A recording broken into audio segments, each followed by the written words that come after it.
আউযু বিল্লাহি মিনাশ শাইতানির রাজিম বিসমিল্লাহির রহমানির রহিম। আসসালামু আলাইকুম ওয়া রাহমাতুল্লাহ। আমার মুসলমান ভাই ও বোনেরা, আজকে আমি আপনাদের সঙ্গে কিছুটা বেশি সময় নিয়ে আলোচনা করব।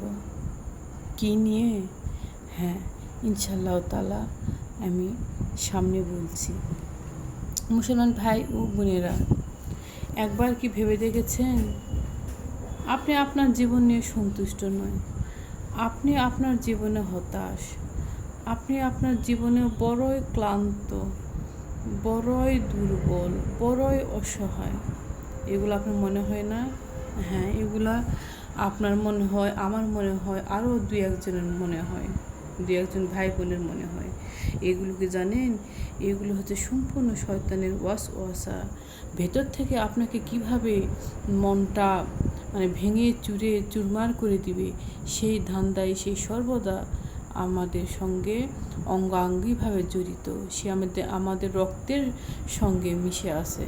কীভাবে আল্লাহ সুবহানাহু ওয়া তাআলা হতে আমাদেরকে দূরে সরিয়ে রাখবে, কীভাবে আল্লাহ সুবহানাহু ওয়া তাআলার বিরোধী কাজ করে নিবে, কীভাবে আল্লাহ সুবহানাহু ওয়া তাআলা আমাদের আচরণে কষ্ট পায়, ব্যথা পায়, তার কুদরতি মনে ব্যথা পায়, সেই কাজগুলো করে নিবে।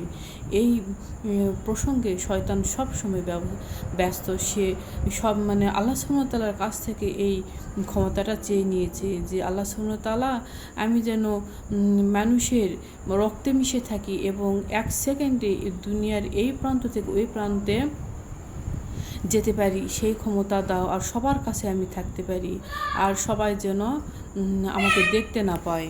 আর কারণ তারা যদি আমায় দেখতে পায়, তাহলে তো এই ধরনের খারাপ কাজ কিংবা খারাপ কথা কিংবা আমি যেগুলো তাদের বলবো সেগুলো তো করবে না।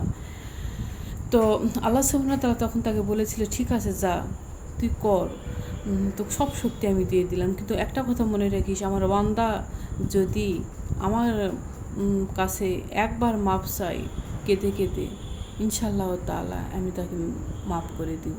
আর আমার বান্দা যদি তুই 10 বার তো নাচ গানে প্রোগ্রামে নিয়ে যাবে, একবার যদি মসজিদে এসে কিংবা ঘরের কোণে বসে আমার কাছে তওবা করে কান্না করে, আমি তার সব গুনাহও মাফ করে দিব এবং আমি সম্পূর্ণ গুনাহগুলো তার সওয়াবে পরিণত করে দিব। সুবহানাল্লাহ।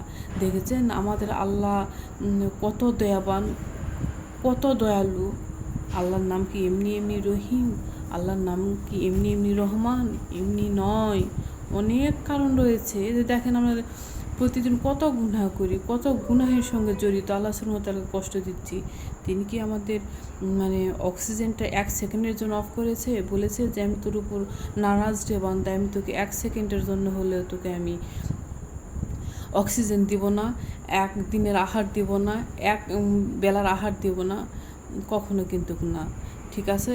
তো মুসলমান ভাই বোনেরা, আমি যে প্রসঙ্গে কথাগুলো বললাম, সে কথাগুলো হচ্ছে এই যে শয়তান বিভিন্নভাবে আমাদের ভেতর অঙ্গাঙ্গিভাবে জড়িত, রক্তে মিশে আছে। কীভাবে আল্লাহ বিরোধী কাজ করায়, ভিতর থেকে কীভাবে আমাদের মনকে নষ্ট করে দেয়, আমাদের যে ভিত্তি, আল্লাহর উপর যে ভিত্তি, যে হাসবি আল্লাহ আমরা বলি যে আল্লাহ আমাদের জন্য যথেষ্ট, এই ভিত্তিটা সে নরভরে করে ভেঙে চুরমার করে দিতে চায়। কিন্তু ইনশাআল্লাহ তাআলা আমরা যারা মুসলমান, আমরা আল্লাহ সুবহানাহু ওয়া তাআলা আমাদের যে জ্ঞান দিয়েছে, সেই জ্ঞানের ভিত্তিতে আমরা শয়তানকে প্রতিরোধ করবো ইনশাআল্লাহ তাআলা। আর আল্লাহর পথে অটল থাকবো ইনশাআল্লাহ তাআলা, পাহাড়ের মতো।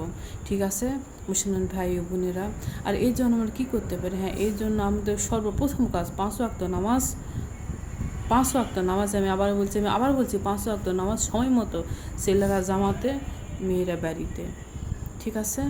ইনশাআল্লাহ তাআলা আমরা 5 ওয়াক্ত নামাজ আদায় করার চেষ্টা করব। কারণ নামাজ হচ্ছে প্রথম ইবাদত।